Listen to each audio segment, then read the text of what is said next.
Resident of Yonkers, I live on North Broadway, and I'm Executive Director of Cluster Community Services. And you'll also see that Tony is one of the members of the Families and Individuals Caucus. Thank you, Tony. Hi. I'm Tony McGloin. I'm the Housing Chairperson of the Hudson River Community Association. Hi. Hi, I'm Carol Otto from... Just a little louder, please.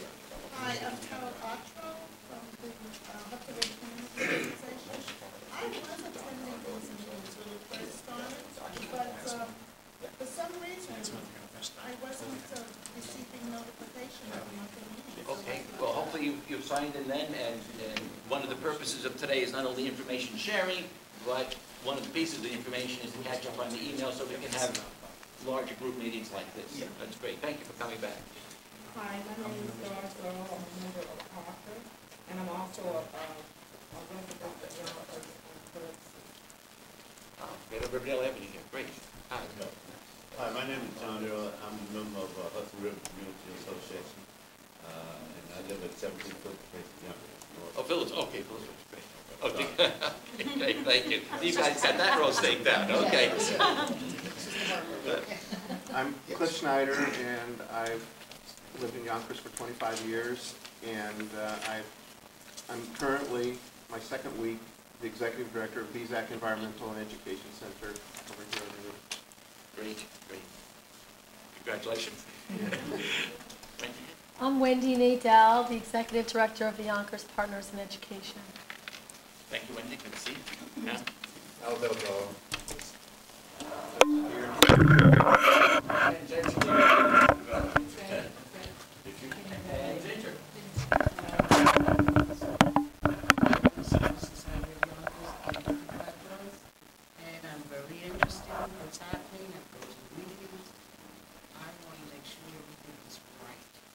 Good. That's kind of the spirit.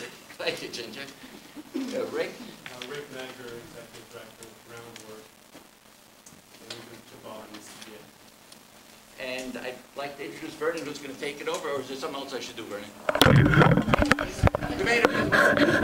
And this is Vernon Brick, a member of the staff of Groundwork Yonkers, and a resident of San Diego. To some extent, brought this eastward for us about a year and a half ago or so.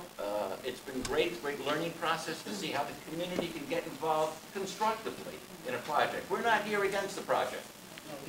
Some people might be, and that's okay too, but we are here for the project, subject to things happening that helps the community recognizing the impact of the project on the community.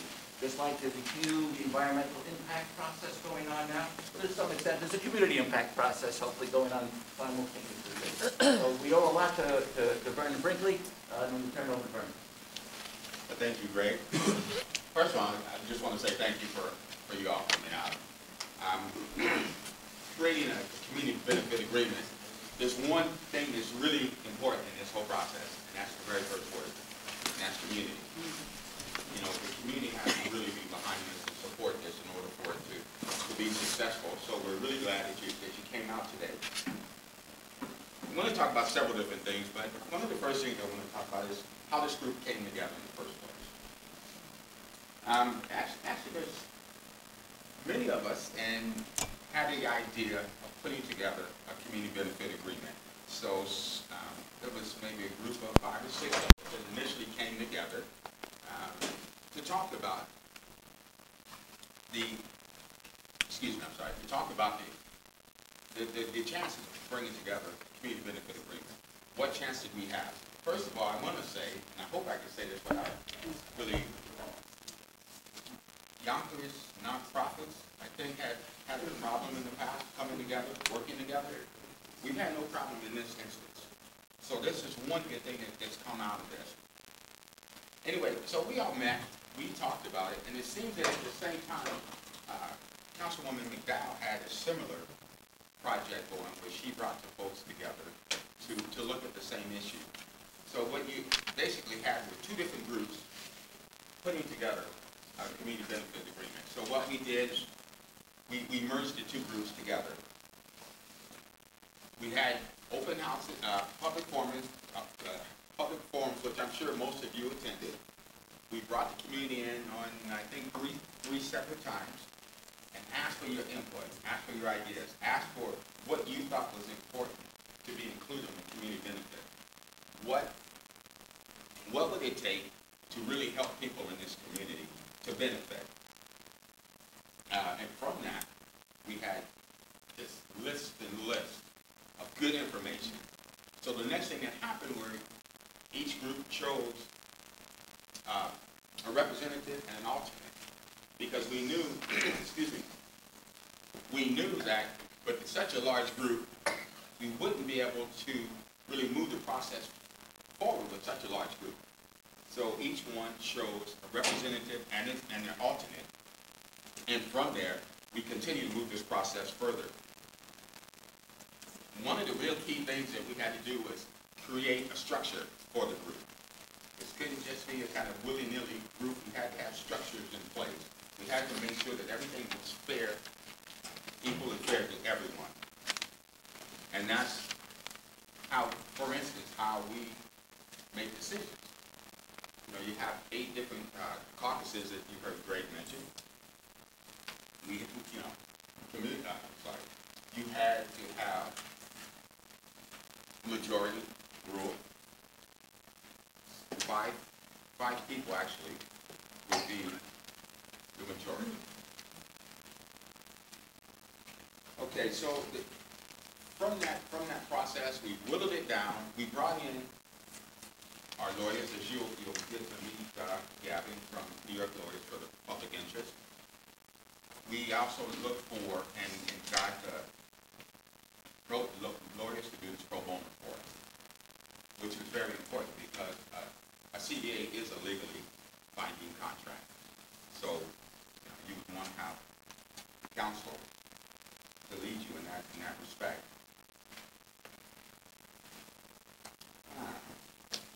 One of the things that, and why we're here today, is when you chose your representatives, we kind of went away for a year or so to try to work through this.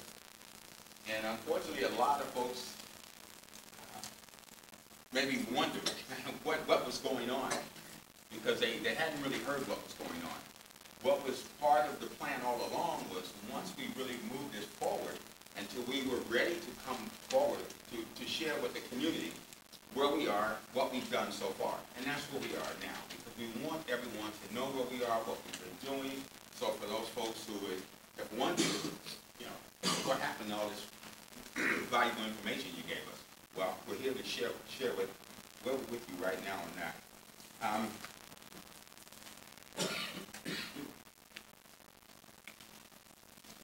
What we also are at this point is seeking public support, not only from the community, but from elected officials, from other people that, again, we need the support to make this happen. We have to have the leverage.